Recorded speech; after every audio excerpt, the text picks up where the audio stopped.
In this video, I'm going to tell you how to get the Tinker's Pride legendary Tripcaster, the only legendary Tripcaster in Horizon Forbidden West. Subscribe to the Linus Wilson channel. We give you the secrets to crush Horizon Forbidden West. So if you get this, you will obtain 3 stripes at all 4 hunting grounds in the game, and that is the rarest trophy save the platinum. So besides getting the platinum trophy, this is the hardest trophy to get. But really, the hunting grounds are not that hard. It's just rare for people to get. So let's look at the Tinker's Pride, and we'll also look at the hunting grounds. So there are 4 hunting grounds. There's one in the Daunt, there's Plainsong, Shearside Mountain, and Rain Trace. So the highest level one is level 25. So there are only main story unlocks that you need to get this. So this is really probably the first legendary weapon you could get in Horizon Forbidden West in terms of the main story progression, because you just need to get past Dying Lands and get into the base so you can get to the real Forbidden West, and then you can do the Shearside Mountains and the Rain Trace. But they are rated as level 25, and the arena, which has 3 weapons in it, is rated level 20. But you do have to, for the arena, you have to unlock the cool route. So that's a couple main missions ahead, whereas I don't think you have to do any main missions, but you do have to override a cauldron. So we'll go through these trials. So that I found that the Daunt trial was really easy. The only one that I found difficult was the shock trial. Shock machines near Scrounger by overloading its power cell with shock ammo. So it was really hard to get the machines close to the Scrounger while it was overloading. But besides that, the other 2 trials were very quick, and you can use shock arrows. So if you go to the arena first and get the hunter bow, the regular hunter bow, then for the Tinker's Pride, you're gonna get right. So here's the Tinker's Pride, and then I think it's called the Death Seeker's Shadow. That has shock ammo on it, but you can also, at all these hunting grounds, you can buy the type of weapon that you need. And then Plainsong, I found that those stealth trials really easy. And I also find that the just completing the trial with a quarter stripe, which is what you need for the trophy, if you can do it for a quarter stripe, you probably can do it for a full stripe. That just getting it right the first time, you'll have a lot easier time being able to do it for speed. And then the Shearside Mountains, I found the Shredder Catch Trial the hardest. There is a Shredder that you can buy there, but you need to hit the machine 3 times with the Shredder and then catch it on return each time when fully charged. So you have to basically catch the Shredder 4 times after 3 consecutive hits, and then hit when fully charged. And you have to do that twice, I believe. And so it not necessarily killing the machine. You just have to have that run of 4 good shots. And the hard thing with the Shredder was that you had to.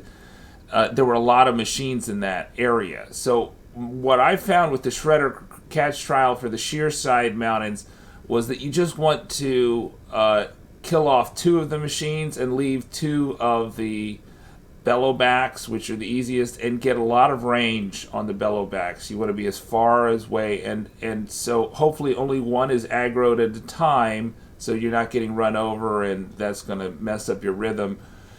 And then you should be able to do it. And then the other 2 trials I thought were super easy if you have those types of armor types, and especially if you've already got all the weapons in the arena.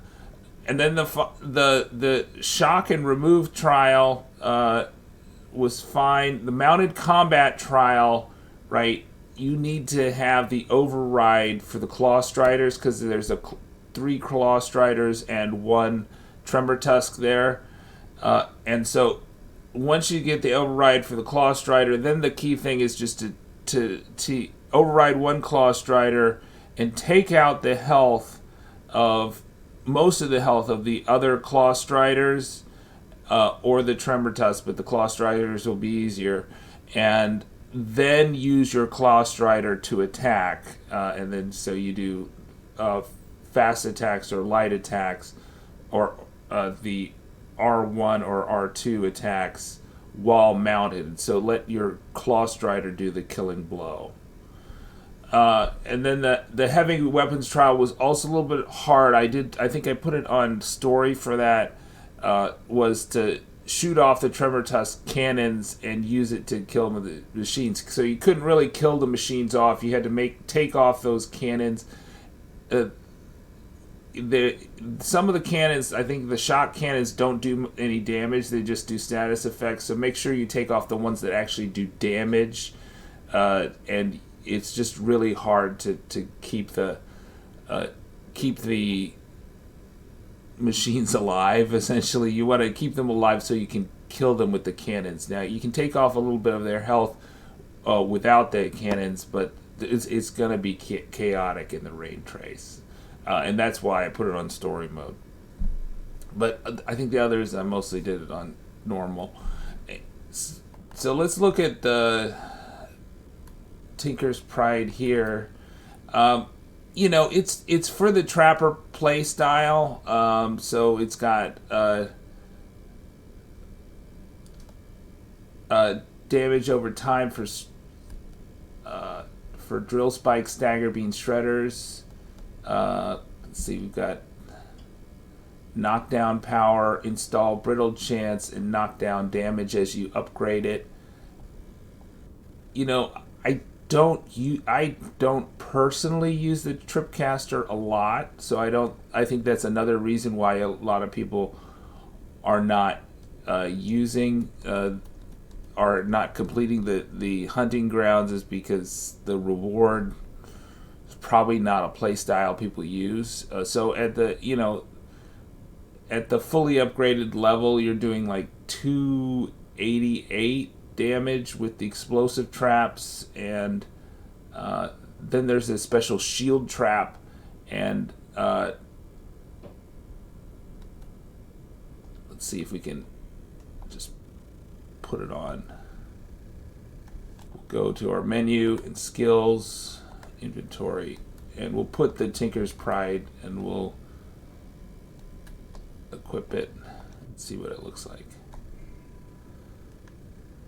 So we've got shield wires, stagger beams, and advanced explosive trip wires.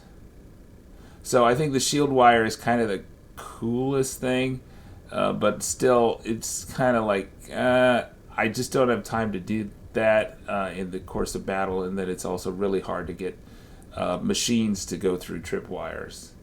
But it's kind of the play style. If you want to use the Karja Stalker Elite, then that's the ideal weapon for the Karja Stalker Elite. Subscribe to the Linus Wilson channel. We give you the secrets to crush Horizon Forbidden West.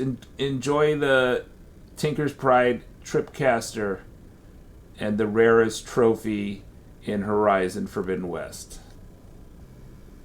And to do that final set of trials, to get the override for the clawstrider, you need to do the Cauldron Iota.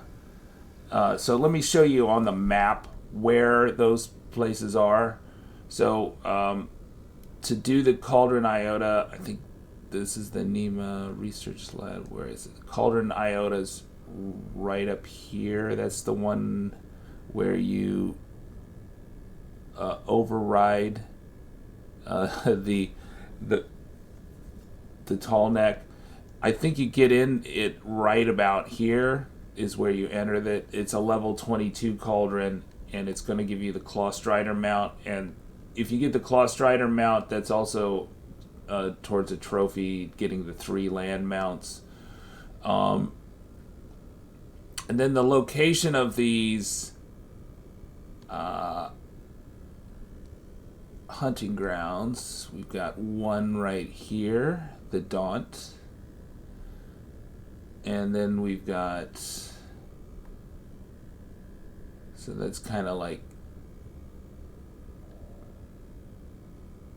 towards the southern end of the Daunt, and then we've got one near Plainsong. Let's see where it is. It's up here, up north. The Plainsong, that's the stealth trials. And then up, there's another northern trial right here, the Sheerside Mountains. And then down south, pretty close to Thornmarsh, is the Rain Trace hunting grounds, and that's where the Tremor Tusk is. And so, if you're looking for Tremor Tusk to farm, that's also a good place to farm there. So Sheerside Mountains, you need to be past Dying Lands, and you have to have the base to get there. You need to be past the embassy to get to the Plainsong one, and you just need to arrive in the Daunt to do the Daunt one. Subscribe to the Linus Wilson channel. We give you the secrets to crush Horizon Forbidden West.